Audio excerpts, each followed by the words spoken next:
Genesis chapter 14, Holy Bible. Presented by the Evangelist. And it came to pass in the days of Amraphel king of Shinar, Arioch king of Elasa, Kedorlaomer king of Elam, and Tidal king of nations, that these made war with Bera king of Sodom, and with Birsha king of Gomorrah, Shernab king of Admah, and Shemeber king of Zeboim, and the king of Bela, which is Zor. All these were joined together in the vale of Siddim, which is the salt sea. 12 years they served Kedorlaomer, and in the 13th year they rebelled. And in the 14th year came Kedorlaomer, and the kings that were with him, and smote the Rephaims in Ashtaroth Karnaim, and the Zuzims in Ham, and the Eames in Shave Kiriathaim, and the Horites in their Mount Seir unto Elparan, which is by the wilderness. And they returned, and came to Enmishpat, which is Kadesh, and smote all the country of the Amalekites, and also the Amorites, that dwelt in Hazazontamar. And there went up the king of Sodom, and the king of Gomorrah, and the king of Admah, and the king of Zeboim, and the king of Bela, the same is Zor Winky-Face, and they joined battle with them in the vale of Siddim, with Kedorlaomer the king of Elam, and with Tidal king of nations, and Amraphel king of Shinar, and Arioch king of Elasa, 4 kings with 5. And the vale of Siddim was full of slime pits, and the kings of Sodom and Gomorrah fled, and fell there, and they that remained fled to the mountain.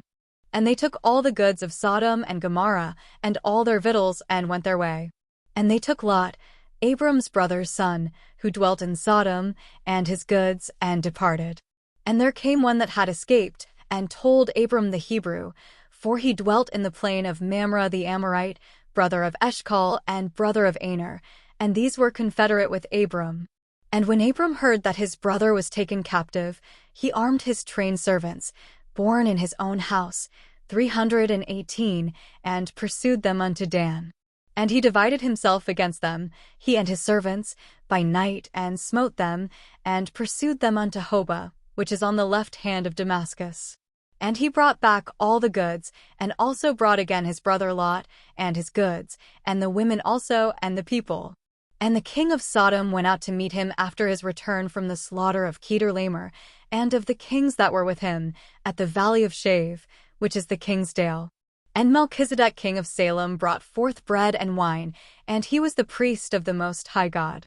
And he blessed him, and said, Blessed be Abram of the Most High God, possessor of heaven and earth.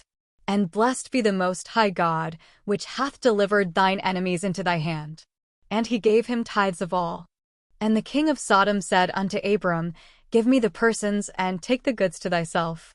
And Abram said to the king of Sodom, I have lift up mine hand unto the Lord, the Most High God, the possessor of heaven and earth, that I will not take from a thread even to a shilachet, and that I will not take anything that is thine, lest thou shouldest say, I have made Abram rich.